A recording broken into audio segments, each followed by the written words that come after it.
Here's our test. Does everything look good? Are we actually filming? Am I looking at the camera? Hey there today. We're coming at you with our management survival guide. What we find is that even in companies that have a lot of staff training, there isn't a whole lot of management training going on. And by the time I get to you, of course, managers don't want to be trained because they know everything. So this is our quick 10+1 survival tips for managers in adult entertainment and in nightlife in general. The first tip, think like an owner, not like an employee. As a manager, you're going to get barraged with employee feedback. Some of it's going to be garbage, some of it's going to be awesome.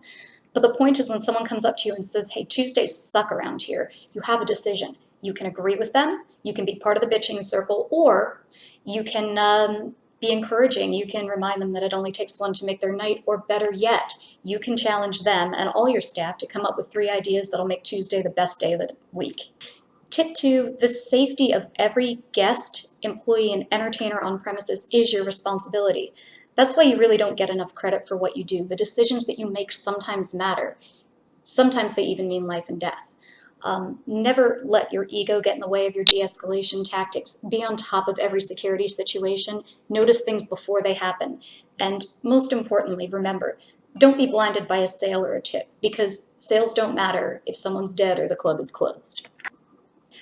Tip 3 is something we call beat the greet. It means that every time someone enters the building, everyone must greet that person in a genuine, unscripted way. That includes you. More importantly than that, make sure that your staff is doing this. Make sure that everyone is following that first step of hospitality that sets the tone for everything else that happens after. Have a friend or even a professional company shop the club and make sure this is being done, not just in your presence. When there are real consequences for not greeting guests when they first come into the establishment, staff will start to take it seriously. Tip 4, learn to sweat the small stuff. This means temperature, lights, music, all those little details that kind of factor into our subconscious. When you walk into an environment day in and day out, you start to kind of tune out a lot of things. Train yourself to run through a mental checklist. Make sure that it's not too warm or too cold. Make sure that there's not something stupid on television. Make sure that the level of the music is correct for the time of day or night. If you develop a certain kind of OCD as a manager, it will make you better, and it does genuinely affect people's first impression of that club. Learn to be in 2 places at once. We know you can't do it literally, but what that really means is just stay moving. Don't just hang out in the corner when things are slow. Spend time at the door, spend time in the dressing room, spend time in the bar, spend time with the DJ. Move around. Your staff will be less likely to screw off in a corner somewhere if they know you might come whipping around it at any time. Educate to duplicate. What that means is that management must be part of the training process, even if you don't think you're a good teacher. There's way too much training going on that involves a new waitress getting thrown on the floor with whoever's working, regardless if that person really has a knack or talent for training herself. Yes, you're going to need trainers, and they should be trained, and they should be compensated, and you should elicit their feedback. But more important than that, that orientation really needs to come from management. It needs to come from you. The words mean so much more directly from you to an employee when you're telling them exactly what the expectation is, not from a second party. Follow the money. You know where specific cash transactions take place at the door. You know that they take place at the bar. You might have a cash cage or a VIP section. Watch what's going on. Make sure that the interactions last the right amount of time. Make sure that the things being handed back and forth make sense. Pay attention. Look around the registers for things that don't belong there. Papers, notes, paper clips. These all tell a story. If you pay attention to the money, you'll know when things are going wrong.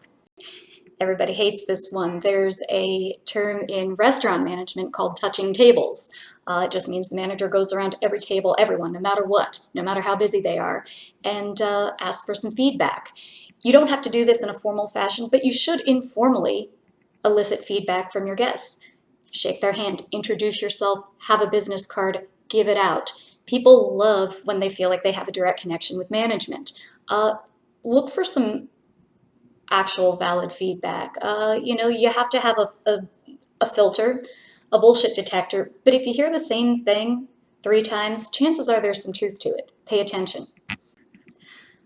Lead by example. Yes, management comes with perks. You can sit down when your feet are tired. You can use your cell phone. Maybe in your environment you can have a drink. Here's the deal. If the staff sees you standing, not screwing around on your phone, and fit for duty, they have no argument not to do it themselves. So take that out of the equation. If there's a type of dress code and a type of behavior that you expect from your staff, follow that yourself as much as possible. Choose your own adventure. Whether you're a shift manager, a general manager, a regional manager, you have the most insight into what would make your club better. Come up with ideas and share those ideas. Get ideas from your staff. Take an active role in shaping your business. No, not everything is going to get approved. Not everything is going to get implemented. There's not going to be the budget for everything that you want to do. So come up with lots of ideas. For me, if I got 1 in 10 through at my company, it was a good day. So keep coming up with those ideas. This is a 10+1 management survival guide. For those of you in adult entertainment, entertainers are our business, and we hear it all the time, and we kind of want to throw up a little when we hear it. But here's the thing. You have to be able to work successfully with the entertainers to be successful and make money. And here's the key to doing it. It's very simple. Entertainers just want you to like them. I think it's because of the amount of rejection that they get during the course of their jobs that they really need something to balance that out. They need to be built up. So why does it matter what we think of them? You know, it shouldn't, but it does. So if you can just be there for them and convince them that you believe that they're the best, most beautiful, smartest, most special entertainers in the world, that will come back to you in spades, and they will do what you ask them to do, because as we all know, pretty much everything with entertainers is a negotiation. So in order to have a successful negotiation, get them to like you. That's our really quick management survival guide for today. We'll see you tomorrow.